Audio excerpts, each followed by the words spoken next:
We have somebody what you know from chat saying, are we getting an adult difficulty finally? Yes.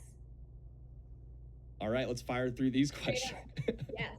We're getting an adult difficulty. We have to, because everything is, again, I want to stay true to the integrity of the original games, which is always going to give the littlest of kids the ability to learn the game. Humongous was an educational brand. It taught kids the rules of sports. We want that still, because that is the like entry point to be a super fan of something and really love it. But our fans have now grown up, and we need to make it fun for them too. And so, yes, I like to call it super gamer mode. Yeah. Also, kids are gamers now.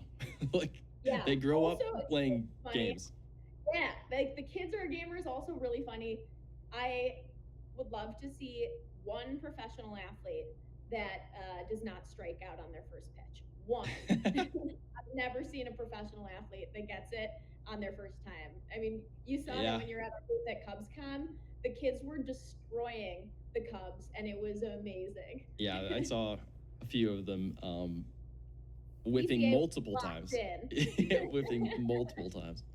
Yeah. That's good, though. PCA can continue putting up runs for the Cubs, and I'll be okay. I like to say it's the power of Pablo. What happened when the whole Cubs met Pablo?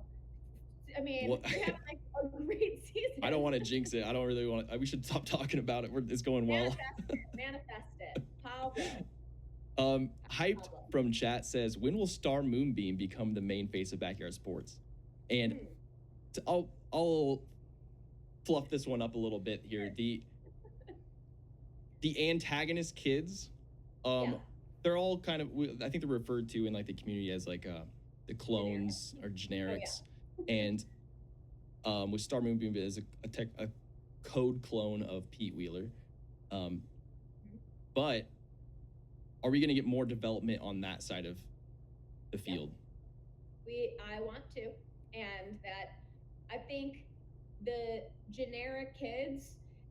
Okay, this is just an example for our like millennial fans, but I always think of Pawnee and Eagleton from Parks and Rec. Yeah. That's how I imagine, like, it's like these kids live in this neighborhood and these kids live in that neighborhood, and they have to be better developed. And I think like that's really fun, and that's one of the things that I notice and I read on the Reddits is like the love of Star Moonbeam and Chico Papas and like all these fun characters that people want more on, and I want more too. Great. I'm so excited for that. There are so many kids on the clone side or generic side that it's like you can't hack the game and draft them and get them on your team, and some of them are so good. And so good. And they have their own little personality going on. Like Artie Pimbleton, I think, is one of them that I've got a ongoing joke with. But Chuck Downfield, funny enough, asked in the chat, are there going to be, about the new commentators, besides Buddy Check, will other commenters like Abner Doubleplay, Eric Stream, and possibly Jack Fowler get cameos or maybe even be playable? It could happen. Okay. I mean, I can't tell you what sport we're working on right now, but it definitely could happen, and I think that that's also something I've really noticed is the love for the commentators. I started off at the very beginning. Sunny Day is one of my favorite characters from the whole franchise. I think, whoever's sitting next to her, I think brings such a life to whatever sport it is. But I just think we have to know more, and I want to know more. To me, that would be so cool if you could figure out more with those guys and girls.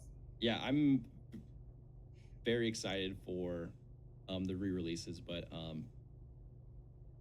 I would have to assume the new game is baseball, just from the success of the older ones, or it's a hub game. Poker face right there. Or it's a hub game where there's all the sports. And someone had an idea in chat a couple of weeks ago, or during the Olympics, it was if you could have the Olympics backyard game where there's just a bunch of Olympic games. I'm just pitching ideas here. All great ideas. All great ideas. Oh, there's